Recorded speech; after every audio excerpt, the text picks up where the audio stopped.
السلام عليكم ومرحبا بكم، ان شاء الله تكونوا قاعدين لاباس وفي صحه جيده وفي احسن احوالكم.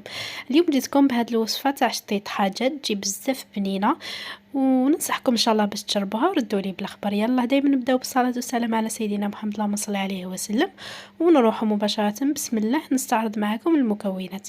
كما كتشوفوا هنايا قدامكم البنات، عندي هنايا كميه يعني من البصل. كان نص حبه تاع البصل كانت كبيره، وراس تاع الثوم. هنايا عندي غرفه ونص كبيره تاع الطماطم مصبره، وهذوك وريقات تاع الرند. كما كتشوفوا هنايا هذو هما التوابل اللي استعملت هنايا فلفل كحل وفلفل احمر، شويه راس الحانوت وشويه كمون. كما كتشوفوا هذا هو يعني الدجاج تاعي اللي كنت غسلته وقطعته. استعملوا الكميه على حسب افراد العائله تاعكم. وهذا الحمص اللي كتشوفوا فيه كنت مطيباته تقريبا نص طياب، ماهوش طيب مليح. ويلا كما كتشوفوا هنايا دوكا هكا ندير كاع المكونات بجيه، ونبدا يعني نجيب هكايا الكوكوطه تاعي. حنبدا نطيب في الكوكوطه، لانه شويه كنت يعني تقدروا طيبوا هكا في كاسرونه. ماشي لازم تستعملوا الكوكوطه. انا كنت شويه مزروبه وتما باش توجد لي هكايا بالخف. كما كتشوفوا انا درت هنايا سمن، استعملت تقريبا مغرفه كبيره ماهيش معمره مليح سمن، ونزيد نكمل معها هكا كميه من الزيت، حتى هي مغرفه كبيره تاع الزيت. يعني حندير خليط بين السمن والزيت هكا باش تجيلي شطيطه تاعي بزاف بنينه. نبدا نحط هذيك الكميه تاع الدجاج، ونقليها هكا في هذيك السمن والزبده. كما كتشوفوا قلت لكم انا هنا استعملت تقريبا دجاجه كامله، لانه يعني الدجاجه تاعي ما كانتش بزاف كبيره.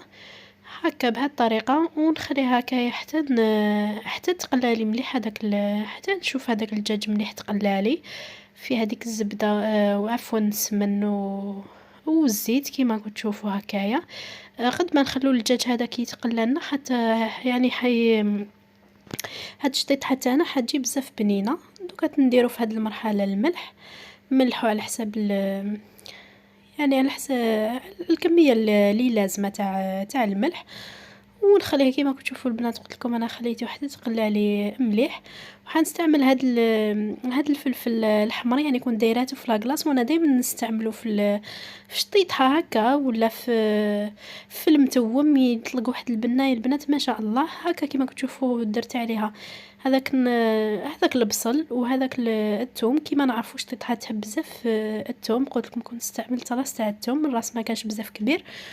ودرت هذيك الطماطم مصبره مع هذوك وريقات تاع الرند. انا استعملت هنا واحد 3 وريقات تاع الرند، لانه ما كانش يعني الرند اللي شريته هاد المره ما كانش كيما نقولوا كان مازال ماهوش بالغ مليح، يعني ما يطلقش بزاف الريحه.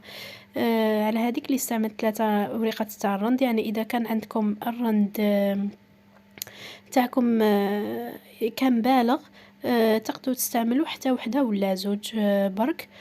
وهكا نخليهم يتقلاو لي مليح. كنت ضفت كميه قليله تاع الماء وخليتهم يتقلاو لي مليح.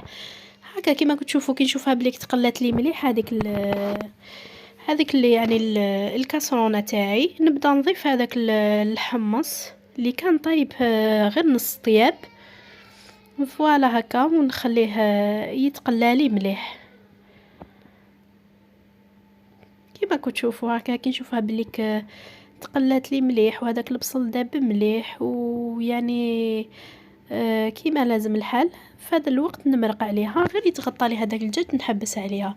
كيما كتشوفوا بعد اللي كنت غلقت عليها هكا واحد 20 مينوت، هاي اللي كيفاش كانت النتيجه. شوفوا هذا وين طفيت عليها، يعني تكون لكم كيما هكا بهذه الطريقه، تكون عاقده المريقه هذيك تاعكم. تخلوها اذا كان شفتوا بليك مازالها شويه فيها المرق البويون تاعها، خلوها تعقد لكم مليح. وهذا هو الشكل النهائي تاع شطيط حاجات تاعي مع الحمص في صحن التقديم. كان هذا هو الشكل النهائي تاعها. خليت هذاك الدجاج طاب لي مليح، وجات يعني قلت لكم البنات ما شاء الله في البنه تاعها. ان شاء الله الوصفه تنال اعجابكم وتجربوها. نتلاقاو في وصفات اخرى، والسلام عليكم ورحمه الله تعالى وبركاته.